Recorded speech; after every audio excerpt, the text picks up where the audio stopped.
April 5th, 2020. Vince McMahon holds his 36th annual banner event this weekend, but no one's there to watch it. Is it even WrestleMania at this point? We're going to talk about the influence of the show Married with Children on its 33rd anniversary. Going to go across the lines with Joe Exotic and President Dirty Dick Little Hands, Donald Trump. Across the country and around the world, across the street and around the corner, this is Over the Culture.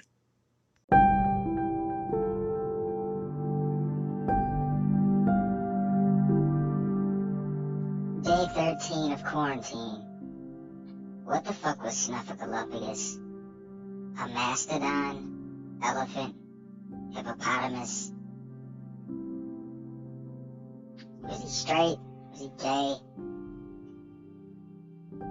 A homopotamus?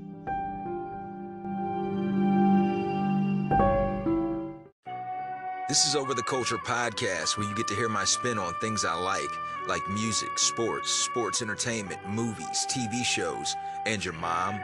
You also get to hear about things I don't like viruses named after beer. We drank Crown over here, cuz.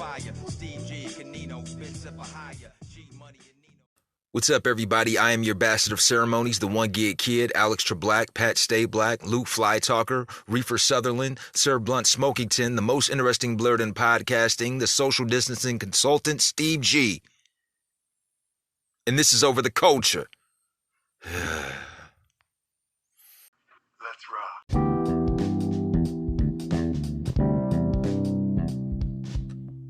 You ever watch Judge Judy and just be like, man, I wonder what she got on under that robe? I bet it's nothing sometimes. I bet she wear black panties too. Or nothing sometimes. Ooh, Judge Judy, you keep making them faces like you want to do something. I bet you be making them nice fuck faces too. You ever think about that? Nah, me either. Nah. Day 15 of quarantine be like. Anyways, we're back for another episode of Over the Culture podcasting here in the great state of Ohio. And the coronavirus is not going away anytime soon. I'm kind of liking this quarantine. I've prepared my whole adult life for this, staying away from people, and the law tells me I need to stay the fuck away from people. Thank you, law. Fuck you, law. This shit is serious. All jokes and memes aside, it is taking over the globe, not just the nation, not just your town, not just your municipality. The globe, the world, planet Earth. Cases have racked up into the hundreds of thousands. The death count is in the thousands, tens of thousands worldwide at this point. A list of celebrities who have them, or who have it. Prime Minister Boris Johnson, Prince Charles, Rand Paul,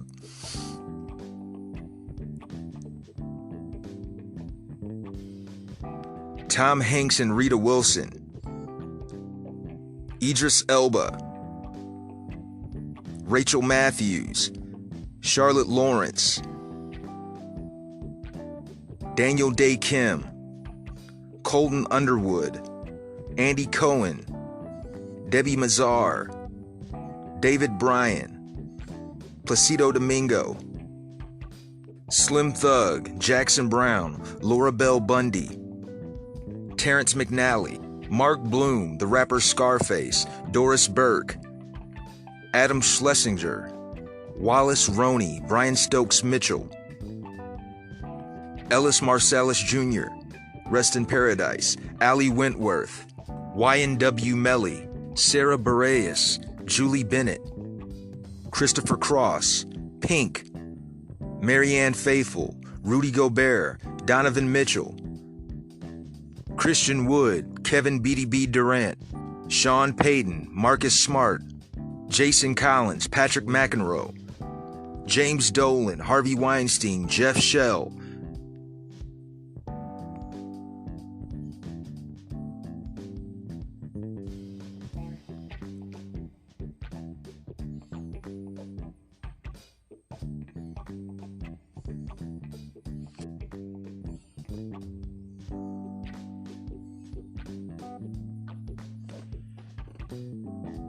And the list is continuing to grow. People, please, let's take care of ourselves so that we can take care of each other. Let's keep ourselves clean in quarantine. Keep our hands washed. Keep our asses washed. Keep some gloves on our hands if they're available. If we can afford gloves, some cheap rubber gloves. Let's keep our hands covered. Let's stay protected, people. Let's get some masks, some makeshift masks. Even if you have to strap your girl's tampons to your face, her maxi pads to your face, then so be it. They say it can be in the air. You don't even need it. It's airborne. You can get it from just breathing. This is insane, people. Here we are, no NBA, no NFL, no MLB, no sports. No sports entertainment. The sports entertainment that we do have is watered down. It's not the same. The audience is just as much of an integral part of a sports entertainment production as much as the performers. When I watch Raw, when I watch any of these WWE, WWF pay-per-views, you see the crowds going off, being crazy. Makes you want to be there. And I watched yesterday's edition, the Saturday edition, the first part of the WrestleMania 36, and damn it, it is lackluster. I mean, for what it's worth, the matches themselves aren't bad, but just the fact that we don't have an audience. It's the WrestleMania, the banner event of wrestling every year. It's been that way for the past 30 plus years. And when they kick off that event, you're used to seeing the pyrotechnics, the fireworks, the explosions, all of that, the Titantron, the music blaring, the crowd is there. Damn near 100,000 people, hundreds of thousands of people. In this year's WrestleMania, no one but the wrestlers, the referee, and the crew in commentary. So, for what it's worth, the first night went like this. Saturday night's edition of WrestleMania 36. Cesaro defeated Drew Gulak. Spoiler alert, I should have said that ahead of time. Alexa Bliss and Nikki Cross defeated the Kabuki Warriors. And now they're the women's tag team champs. Elias defeated King Corbin. Becky Lynch defeated Shayna Baszler. Sami Zayn defeated Daniel Bryan for the Intercontinental Championship. John Morrison defeated Jimmy Uso and Kofi Kingston in the Triple Threat Ladder match for the WWE SmackDown Tag Team Championship. Kevin Owens defeated Seth Rollins in a no disqualification match. Braun Strowman defeated Goldberg for his first Universal Championship. And it was done in 2 minutes and 10 seconds. Goldberg, please hang it up. I love you, Goldberg. I love the idea of the Goldberg character. Who's next? I was a huge fan back in the 90s. I look forward to the undefeated streak, and then the streak, we just jumped the shark at some point. I think around the time we hit 115, 116, I just kind of lost interest. But I still love the Goldberg character. He's an important part of wrestling history. Here we are, almost 30 years later, and he's came back, he's left, he's came back, and he's left, and he's back, and he needs to just hang it up. If you want to be involved in the wrestling environment, you should take on another role. I'm sure Vince would have no problem giving you a suit and tie kind of job. But Goldberg is not the same Goldberg. Love you though, bruh. And The Undertaker defeated AJ Styles in the final match, the Boneyard match. And it was 35 minutes, and it was very Hollywood. It was like it was taken from an actual motion picture film. It was dramatic. It had action, some explosion. They pulled no stops for this Boneyard match.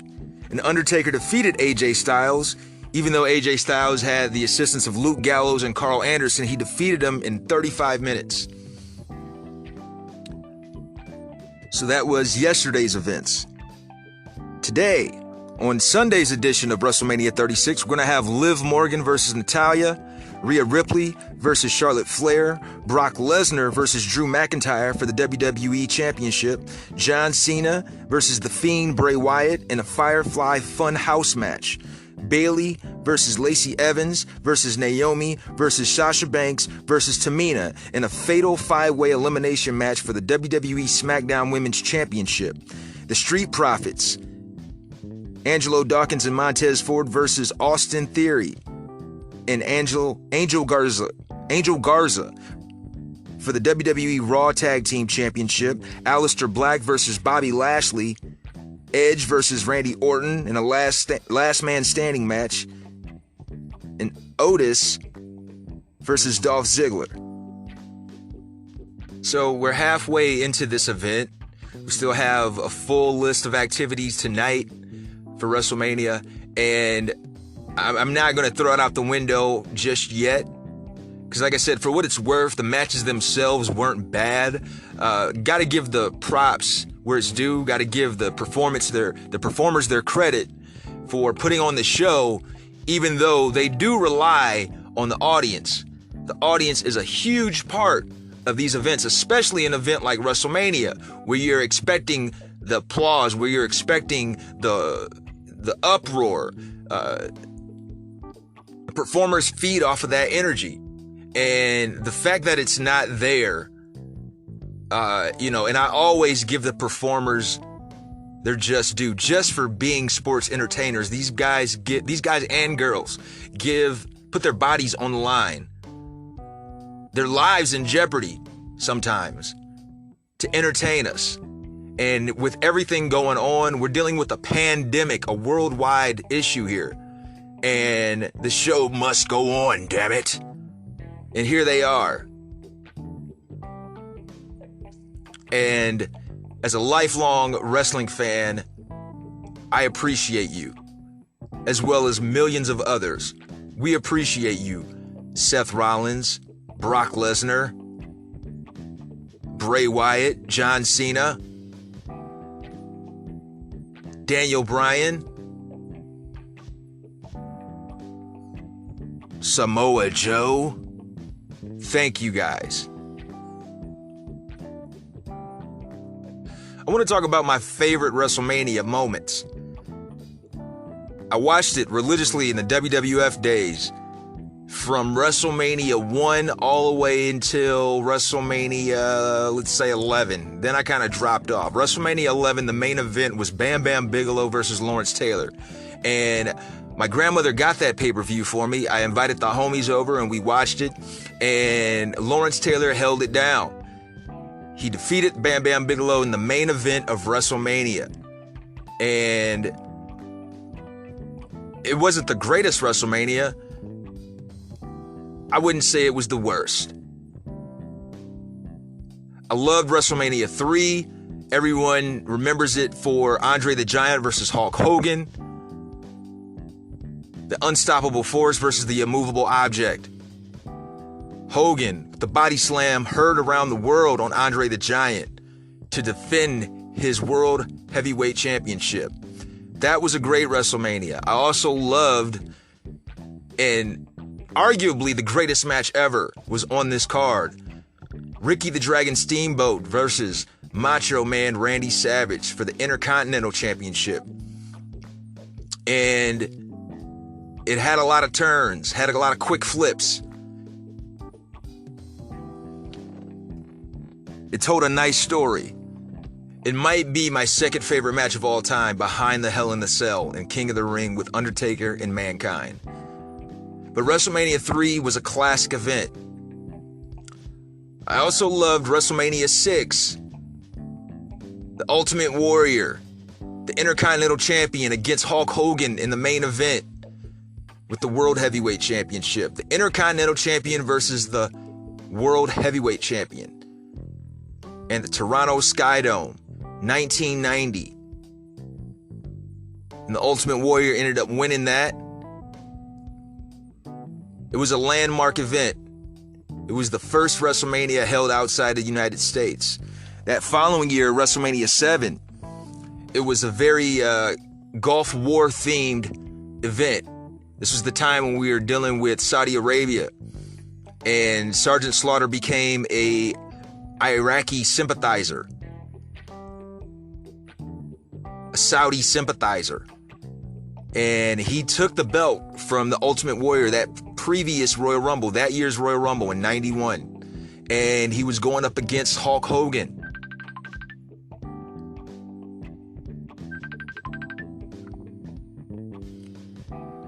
Hogan got his belt back, and then it was on to WrestleMania 8, which featured Hulk Hogan versus Sid Vicious at the time. That was a decent match. The match that stole the show, in my opinion, was the Bret Hart versus Roddy Piper match. It was an Intercontinental match, and Bret Hart beat Roddy Piper. It was probably Roddy Piper's best match because Bret Hart is that good. They pushed each other to make it the best match possible. And if Roddy Piper was still alive, he would probably agree that his match versus Bret Hart in WrestleMania 8 was his best match, the best match of his career. WrestleMania 8, it also saw Macho Man's last world title win. He defeated Ric Flair for the world title. And that was a good match in its own right, but I really think that the Roddy Piper-Bret Hart match stole the show. Another favorite WrestleMania moment, WrestleMania 14, one of my favorite WrestleManias. The birth of the Stone Cold Steve Austin era. He defeated Shawn Michaels in the main event with Mike Tyson as the guest enforcer. It featured Ken Shamrock versus The Rock in the Intercontinental match. It featured the New Age Outlaws versus Chainsaw Charlie and Cactus Jack. And it was the first time Undertaker faced Kane. And Undertaker won. He beat him in 17 minutes. WrestleMania 14, hands down one of the best WrestleManias. Stone Cold! Stone Cold! And WrestleMania 18 was the first pay-per-view, the first WrestleMania where the WCW performers met with the WWE and the ECW performers. And with that, we got The Rock versus Hollywood/Hulk Hogan. Now, The Rock came down to the ring as a face. Hogan came down to the ring as a heel. Halfway through the match, Hogan was a face, and The Rock,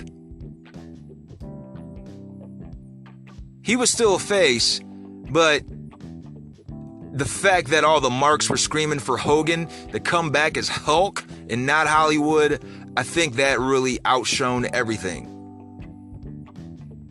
Now, these are just some of my favorite WrestleMania moments. There's 36 of these things. I have a lot more, but I'm not going to drop all of that right now. Just sharing some of my favorite moments. And here's to many more.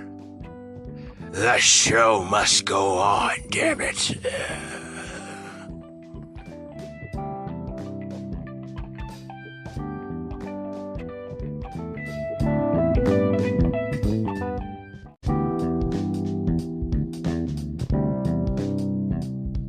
Today in sports history, in 1915, Jess Willard knocks out Jack Johnson in 26 rounds for the heavyweight boxing title.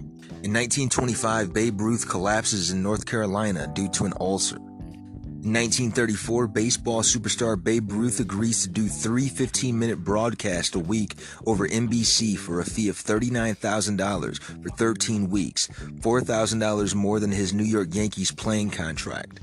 In 1967, 76er Wilt Chamberlain sets an NBA record for 41 rebounds. In 1972, the regular MLB season fails to open due to a players' strike for the first time in history. 86 games are lost before the labor dispute is settled. In 1984, Kareem Abdul-Jabbar breaks Wilt Chamberlain's all-time career scoring record of 31,419 points. In 1987, Wayne Gretzky wins his 7th straight NHL scoring title. In 1990, John Stockton reaches 1,000 assists, marking an NBA record 3 years in a row. In 1991, Joe Dumars of the Detroit Pistons ends his NBA free throw streak of 62 games. In 1992, WrestleMania 8 is held at the Hoosier Dome in Indianapolis. Hulk Hogan defeats Sid Justice by disqualification, Randy Savage beats Ric Flair for the WWF Heavyweight title, and Bret Hart beats Roddy Piper for the Intercontinental. In 1993, the 55th NCAA Men's Basketball Championship is held. North Carolina beats Michigan 77-71, Tar Heels' 3rd title, infamous for the Weber timeout. In 2004, the 66th NCAA Men's Basketball Championship is held. Connecticut beats Georgia Tech 82-73. Huskies forward Emeka Okafor is named the tournament's most outstanding player. In 2005, the 24th NCAA Women's Basketball Championship is held. Baylor beats Michigan State 84-62. Bears small forward Sophia Young is named Most Outstanding Player. 2010, the 72nd NCAA Men's Basketball Championship is held. Duke beats Butler 61-59. Blue Devils forward Kyle Singler scores 19 points. In 2011, the 30th NCAA Women's Basketball Championship is held. Texas A&M beats Notre Dame 76-70. Aggie center Danielle Adams scores 22 of her 30 points in the second half. In 2014, Minnesota manager Ron Gardenhire picks up his 1,000th win of his MLB career as the Twins score a 7-3 victory over the Cleveland Indians. Sons of bitches. And in 2016, the 35th NCAA Women's Basketball Championship is held. Connecticut defeats Syracuse 82-51. Huskies power forward Breanna Stewart scores 24 points. And in 2019, Oklahoma City guard Russell Westbrook becomes the first player in NBA history to average a triple-double for the 3rd consecutive season during the Thunder's 123-110 win at home over the Detroit Pistons. And that was my half-ass sports report.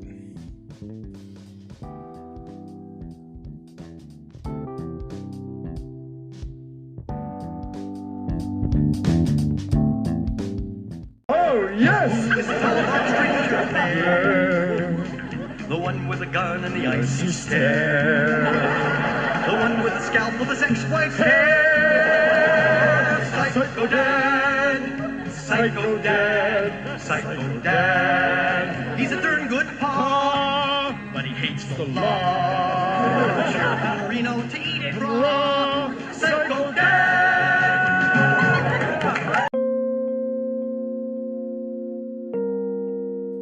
Married with Children is an American television sitcom that aired on Fox, created by Michael G. Moy and Ron Leavitt. Originally broadcast from April 5th, 1987 to June 9th, 1997, it is the longest-lasting live-action sitcom on Fox, and the first to be broadcast in the network's primetime slot. The show follows the suburban Chicago lives of Al Bundy, a once glorious high school football player turned hard-luck woman shoe salesman, his lazy wife Peggy, their attractive, dumb, and popular daughter Kelly, and their smart, horny, and unpopular son Bud.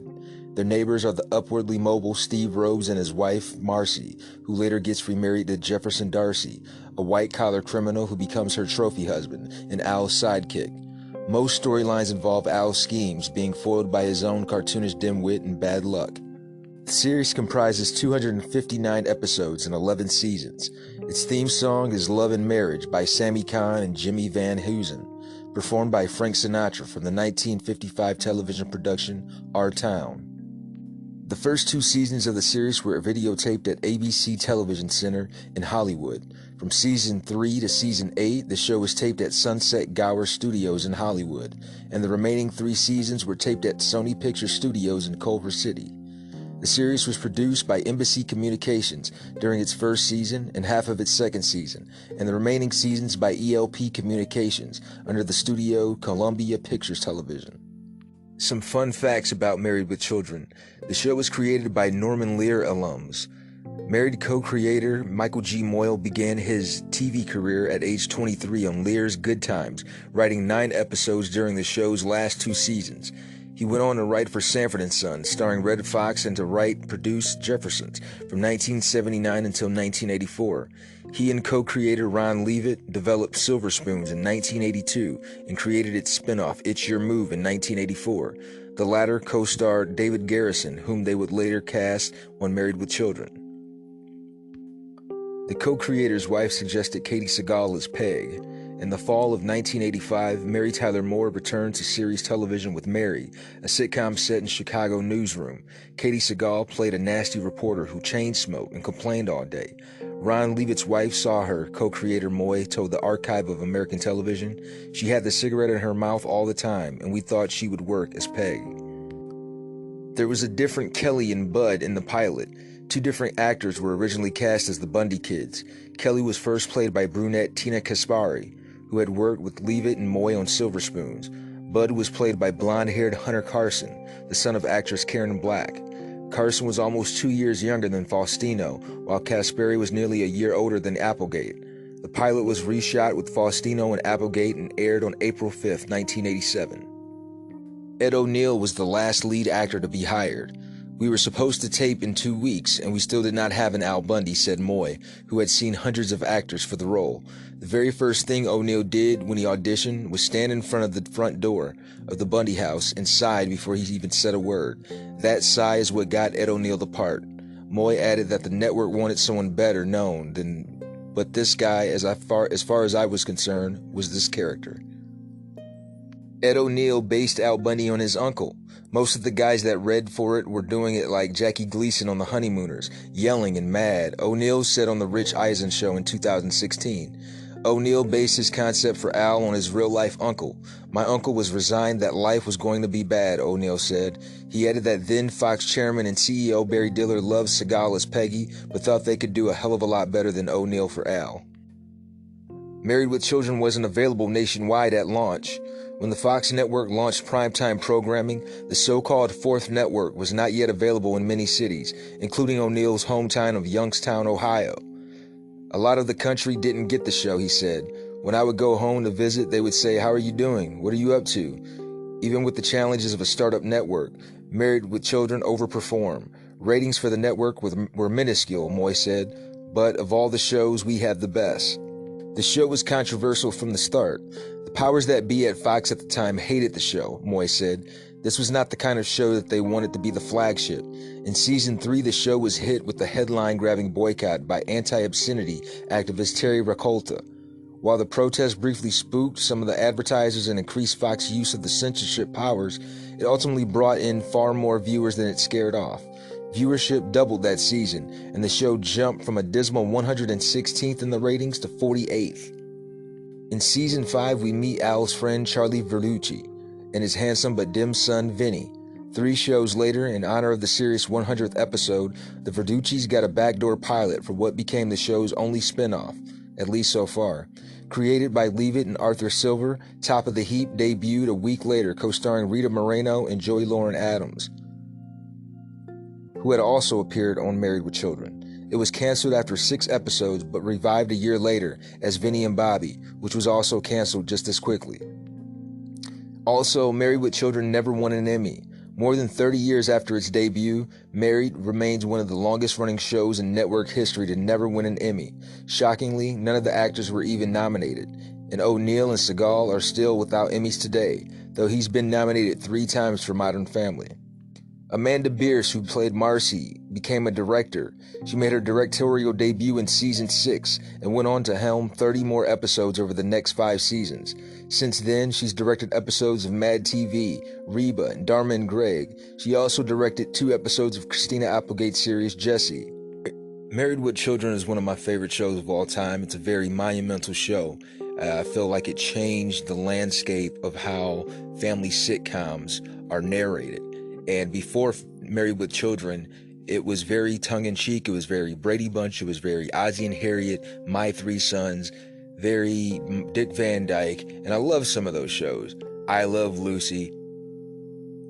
Everything was good in the household. Everyone got along. Any kind of bickering, it would be done away with by the end of the episode. And then here comes Married with Children, 1987. And the husband can't stand his wife, never wants to fuck her. The daughter's dumb. She's a blonde. She's a bimbo. She's a slut. And the son is just this nerdy geek. He's just a nerdy kid that doesn't get laid, but he's always horny. And they made it work. Hilarity ensued. And all the credit that they give to Roseanne for changing how families are looked at in sitcoms or whatever, Married with Children did it first. Both set in Chicago. And that's not to take away from the greatness of the original Roseanne series, but Married with Children, I always felt like they never got their just due. None of the actors or actresses have ever been nominated throughout that whole tenure. No one in the production crew, no one in the writing. And a big part of it is probably because the Academy wasn't ready to nominate Fox for those kind of things at the time. It was still too new. And by the time Married with Children wrapped up, Simpsons had taken on a life of its own. And then maybe a couple years later in the 2000s, that's when they started becoming more nominated with House, with X-Files and things like that. But yeah, Married with Children, one of the greatest shows of all time. Happy anniversary.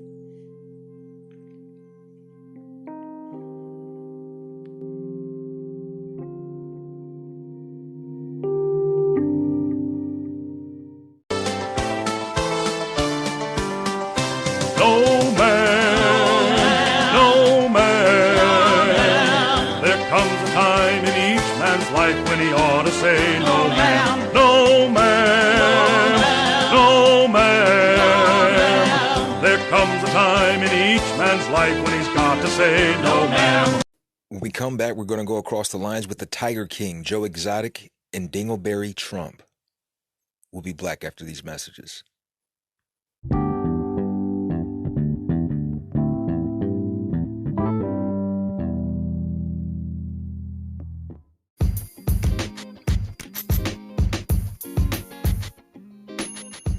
In today's birthdays, American wrestler, author, and actress Charlotte Flair turns 34 today.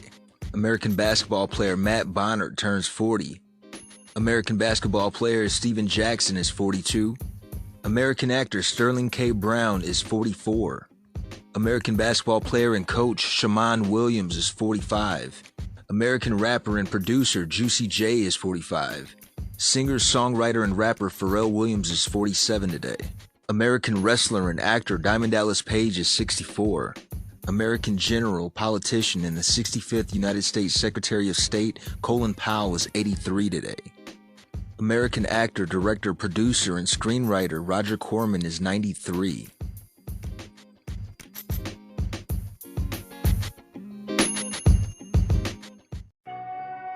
If If you haven't heard about Anchor, it's the easiest way to make a podcast. Let me explain. It's free. You know what that means, right? You pay nothing. It's free 99. It's a free app that you put on your phone, and it lets you go from there. There's creation tools that allow you to record and edit your podcast right from your phone or your computer. Anchor will distribute your podcast for you so it can be heard on Spotify, Apple Podcasts, iTunes, many more. You can make money from your podcast with no minimum listenership. It's everything you need to make a podcast in one place. Check out Anchor.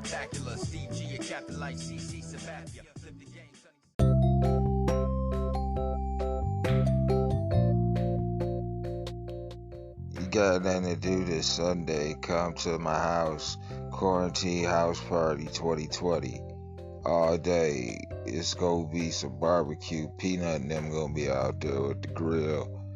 We gonna have some hamburgers, some steaks, hot dogs. We gonna be playing spades. We gonna be playing some dominoes. It's gonna be some music. Niggas gonna be having some liquor. We gonna be passing the bottle around. We gonna be passing the blood around. And shit, yeah, bring some Rillos. Quarantine Party 2020 advice.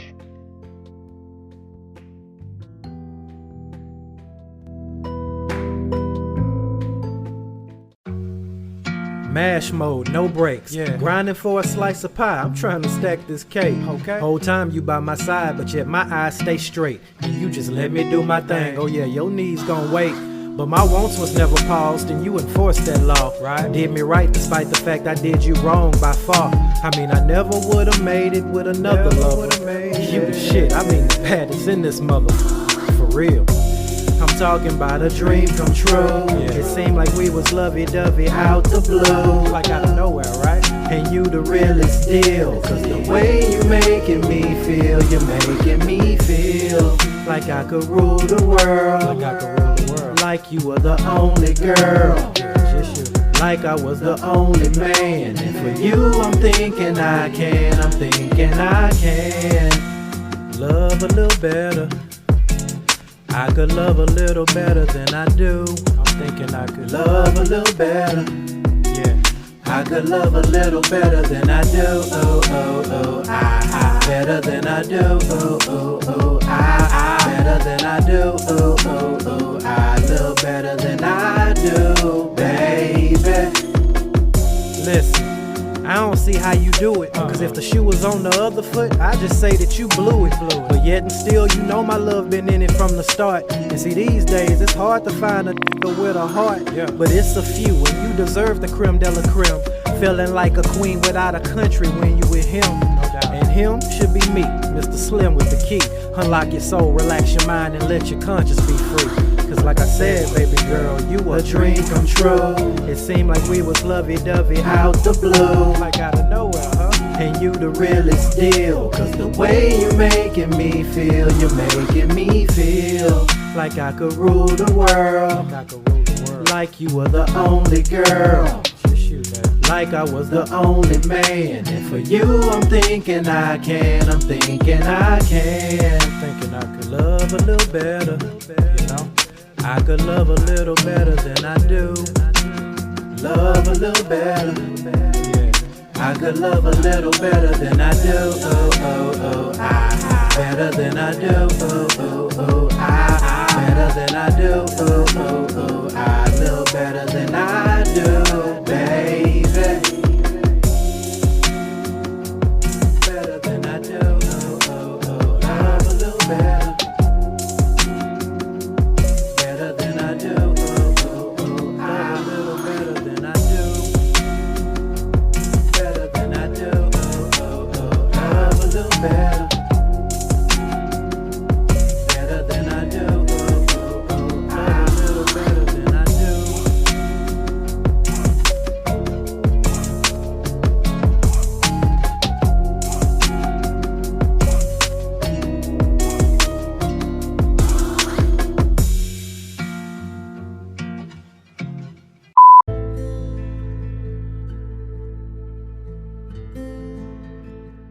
and a special mention to those no longer with us.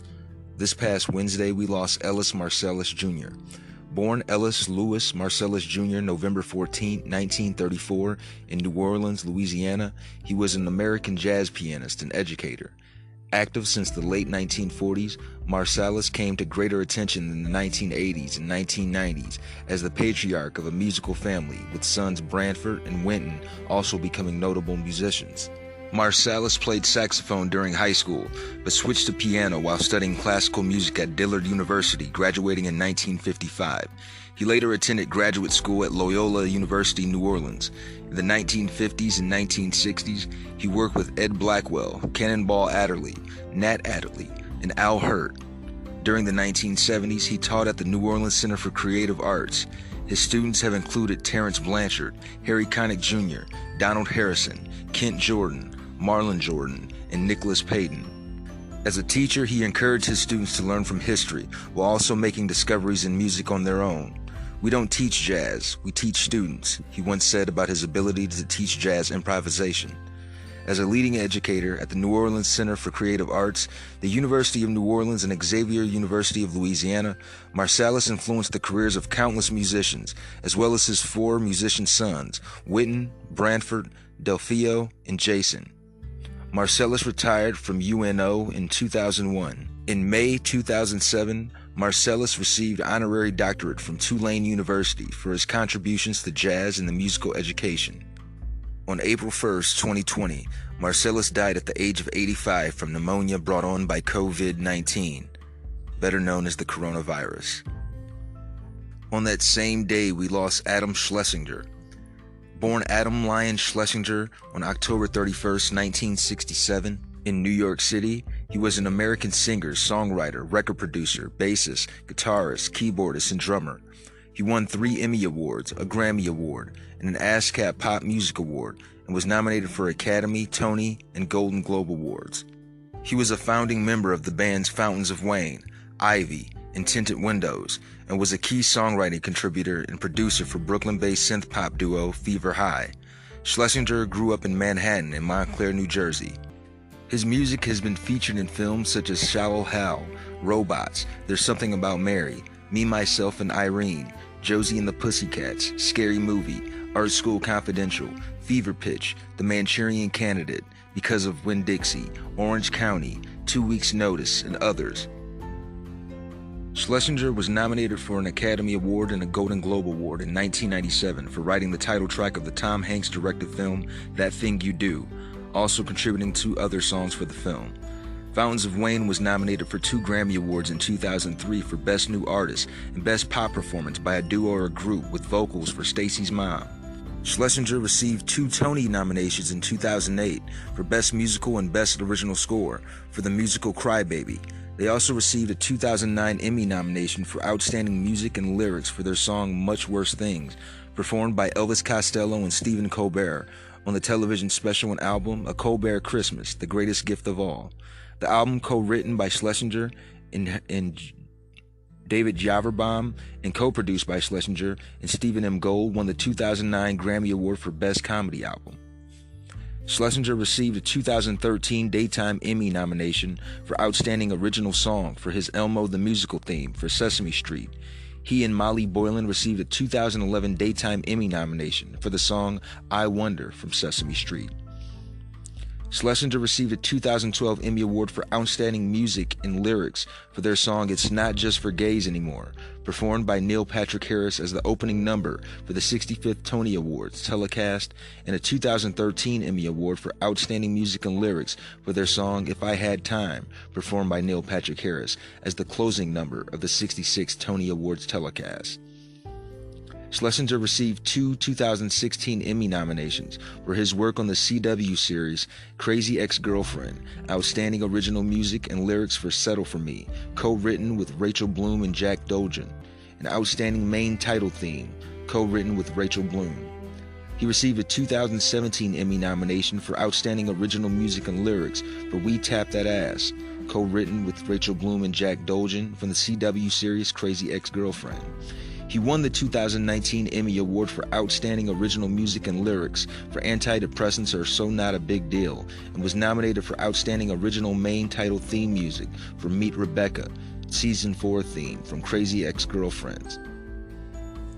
On April 1st, 2020, Schlesinger died of COVID-19 complications at a hospital in Poughkeepsie, New York, amid a coronavirus pandemic in the United States. He was 52. He had been hospitalized and placed on a ventilator over a week prior to his death. Frank Gorshin was an American character actor, impressionist, and comedian. Born Frank John Gorshin Jr. on April 5, 1933, he was perhaps best known as an impressionist with many guest appearances on The Ed Sullivan Show and Tonight starring Steve Allen. His most famous acting role was as the Riddler on the live-action television series Batman, a performance for which he was nominated for an Emmy Award. Gorshin's final live performance was a Memphis performance of Say Goodnight Gracie, in which he portrayed George Burns. He finished the performance and boarded a plane for Los Angeles on April 25, 2005. After he experienced severe breathing difficulty during the flight, the crew administered emergency oxygen. An ambulance met the plane upon landing and transported him to a Burbank hospital, where he died on May 17, 2005 at age 72 from lung cancer complicated by emphysema and pneumonia. Gorshin had been a heavy smoker for most of his adult life, consuming up to 5 packs of cigarettes a day. Adam West once claimed that Gorshin could reduce a cigarette to ash with one draw. When he did nightclub performances or live shows, audiences were warned not to attend if they disliked smoking, as he often smoked on stage. He is interred at Calvary Catholic Cemetery in the Hazelwood section of Pittsburgh. Christopher Hewitt was a British actor and theater director. Born Christopher Michael Hewitt on April 5, 1921, in Worthing, Sussex, England, he was best known for his role as Lynn Aloysius Belvedere on the ABC sitcom Mr. Belvedere. A devout Catholic and a lifelong bachelor, Hewitt served at St. Victor's Church in West Hollywood. During his later years, he suffered from arthritis and diabetes. Hewitt died on August 3, 2001, at his Los Angeles home from complications of diabetes. He was 80 years old. Gregory Peck was an American actor. Born Eldridge Gregory Peck on April 5, 1916 in San Diego, California, he was one of the most popular film stars from the 1940s to the 1960s. Peck received 5 nominations for Academy Award for Best Actor and won once for his performance as Atticus Finch in the 1962 drama film To Kill a Mockingbird. Peck's other Oscar-nominated roles are in The Keys of the Kingdom, 1944, The Yearling in 1946, Gentleman's Agreement the following year, 1947, and 12 O'Clock High in 1949. Other notable films which he appeared include Spellbound, The Gunfighter, Roman Holiday, Moby Dick, The Big Country, The Guns of Navarone, Cape Fear, How the West Was Won, The Omen, and The Boys from Brazil. U.S. President Lyndon Johnson honored Peck with the Presidential Medal of Freedom in 1969 for his lifetime humanitarian efforts. In 1999, the American Film Institute named Peck among the greatest male stars of classic Hollywood cinema, ranking him at number 12. On June 12, 2003, Peck died in his sleep from bronchopneumonia at the age of 87 at his home in Los Angeles. His wife, Veronique, was by his side. Bette Davis was an American actress of film, television, and theater. Born Ruth Elizabeth Davis on April 5, 1908, in Lowell, Massachusetts, she has a career spanning over 60 years and 100 acting credits. She is regarded as one of the greatest actresses in Hollywood history. She was noted for playing unsympathetic, sardonic characters and was famous for her performances in a range of film genres, from contemporary crime melodramas to historical films, suspense horror, and occasional comedies, although her greater successes were in romantic dramas. A recipient of 2 Academy Awards, she was the first thespian to garner 10 nominations. In 1983, after filming the pilot episode for the television series Hotel, Davis was diagnosed with breast cancer and underwent a mastectomy. Within 2 weeks of her surgery, she suffered 4 strokes which caused paralysis in the left side of her face and in her left arm, and left her with slurred speech. She commenced a lengthy period of physical therapy and, aided by her personal assistant, Catherine Cermak, gained partial recovery from the paralysis. Even late in life, Davis smoked 100 cigarettes per day. During this time, her relationship with her daughter, B.D. Hyman, deteriorated when Hyman became a born-again Christian and attempted to persuade Davis to follow suit. With her health stable, she traveled to England to film the Agatha Christie mystery, Murder with Mirrors. Upon her return, she learned that Hyman had published My Mother's Keeper, in which she chronicled a difficult mother-daughter relationship and depicted scenes of Davis' overbearing and drunken behavior. Several of Davis' friends commented that Hyman's depiction of events was not accurate. One said, "So much of the book is out of context." Mike Wallace rebroadcast a 60 Minutes interview in which he filmed Hyman a few years earlier, in which he commended Davis on her skills as a mother, and said that she had adopted many of Davis's principles in raising her own children. Critics of Hyman noted that Davis financially supported the Hyman family for several years and recently saved them from losing their house. Despite the acrimony of their divorce years earlier, Gary Merrill also defended Davis. Interviewed by CNN, Merrill said that Hyman was motivated by cruelty and greed. Davis's adopted son, Michael Merrill, ended contact with Hyman and refused to speak to her again, as did Davis, who disinherited her. In her second memoir, This and That, Davis wrote, "I am still recovering from the fact that a child of mine would write about me behind my back, to say nothing about the kind of book it is. I will never recover as completely from BD's book as I have from the stroke. Both were shattering experiences." Her memoir concluded with a letter to her daughter, in which she addressed her several times as Hyman and described her actions as a glaring lack of loyalty and thanks for the very privileged life I feel you have been given. She concluded with a reference to the title of Hyman's book.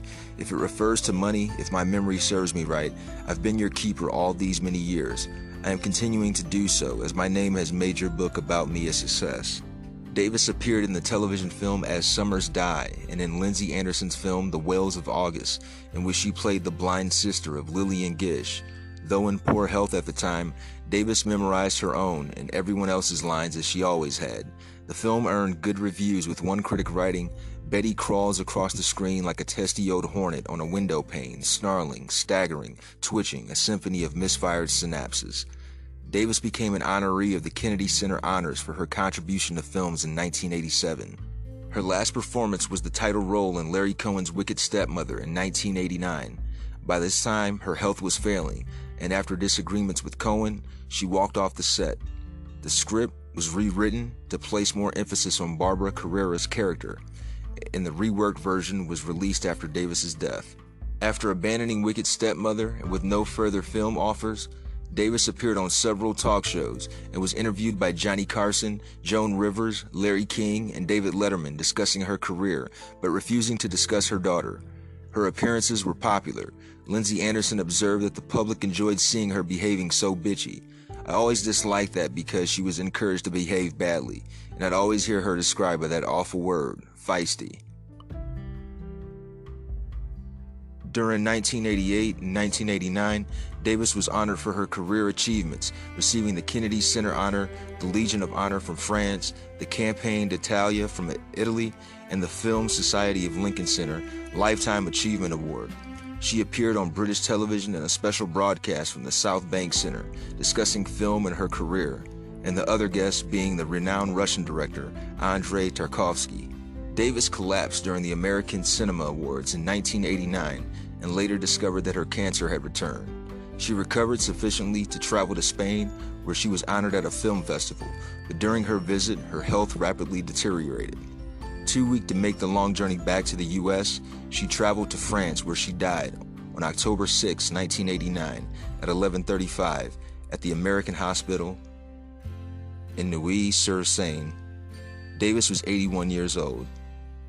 A memorial tribute was held by invitation only at a Burbank studio, Stage 18, where a work light was turned on, signaling the end of production. Rest easy, y'all.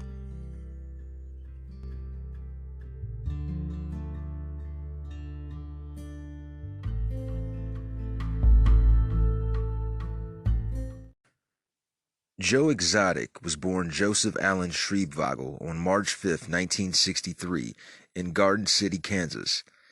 He is a former owner and operator of the Greater Wynwood Exotic Animal Park in Oklahoma.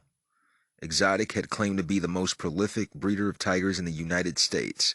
He twice unsuccessfully ran for public office, running for governor of Oklahoma in 2018 as a libertarian, and before that, President of the United States in 2016 as an independent, despite having no background in politics whatsoever. However, that very election in 2016 would be won by someone who also had no background or experience in politics, none other than Donald John Trump. And that leads us to Across the Lines. He would step across the line. Habitually, he's a habitual line stepper.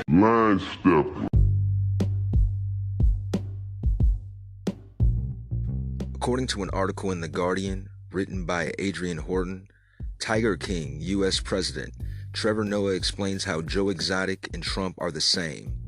On Monday's Daily Social Distancing show, Trevor Noah discussed the only story that everybody's talking about right now, Tiger King, the new Netflix series that's somehow even more viral than COVID-19.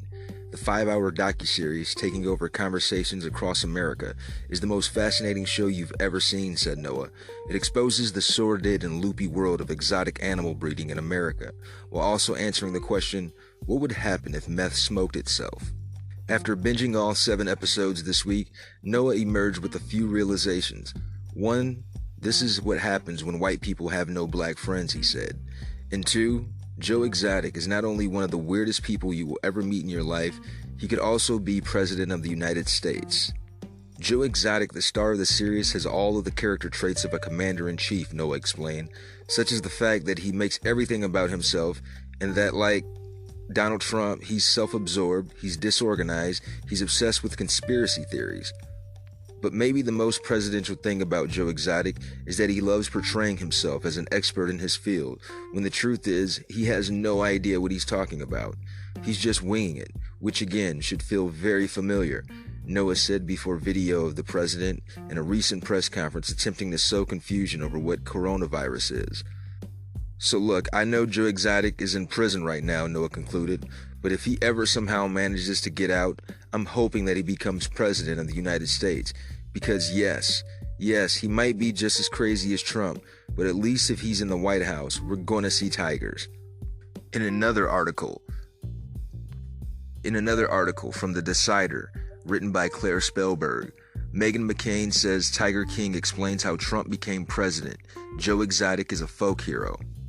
Tiger King's Joe Exotic may not have won the 2016 presidential election or the Oklahoma governorship, but Meghan McCain still believes in his political savvy. On Thursday morning, The View co-host professed her love for the Tiger King star and former zoo owner, who she insisted has become a folk hero, despite his criminal background. McCain added that the Netflix docuseries helps explain Trump's popularity, particularly when you consider Joe Exotic's ability to connect to Americans in rural states. It explains how Trump became president, she said of the Tiger King. McCain has been tweeting about Tiger King for weeks. Yes, she believes Carol Baskin killed her husband, but this morning she finally got to bring her thoughts to The View's national audience. I can't stop watching this, she told her co-host. I watched it entirely, and now I'm starting to watch it all over again. The conservative firebrand explained that while the docuseries subject Joe Exotic has committed a lot of crimes and is ethically nebulous, she can't get enough of him. I'm one of the people who's fallen in love with him, she said. I considered signing a petition to have President Trump pardon him, but that just must be out of how obscenely bored I am in my house right now.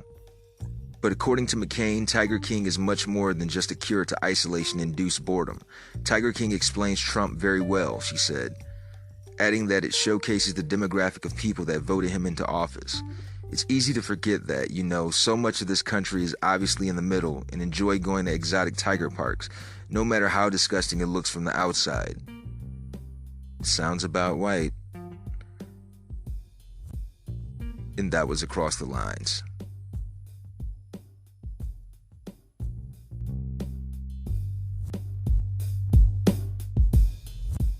Line stepper.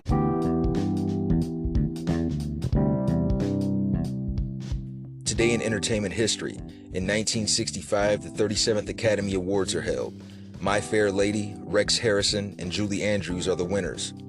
In 1987, Fox TV network premieres showing Married with Children and The Tracy Ullman Show, who would introduce us to The Simpsons. In 1989, David Letterman becomes the first network TV series to use Dolby Stereo. In 1994, the short-lived comedy South Central premieres on Fox. In 1996, Marlon Brando makes anti-Semitic remarks about Hollywood on Larry King. In 1997, Steve Irwin's The Crocodile Hunter debuts. In 2010, the cartoon series Adventure Time premieres on Cartoon Network. And in 2017, the Pepsi ad featuring Kendall Jenner is pulled after criticized for trivializing demonstrations.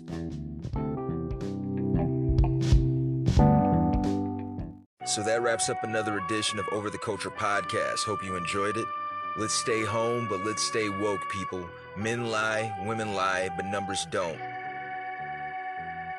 The state of Louisiana is climbing the ranks and has almost doubled the amount of coronavirus cases than that of New York. As of Sunday, they reported 12,400 cases with over 400 deaths. Let's stay clean and quarantine. I love y'all. Thank you. Take care.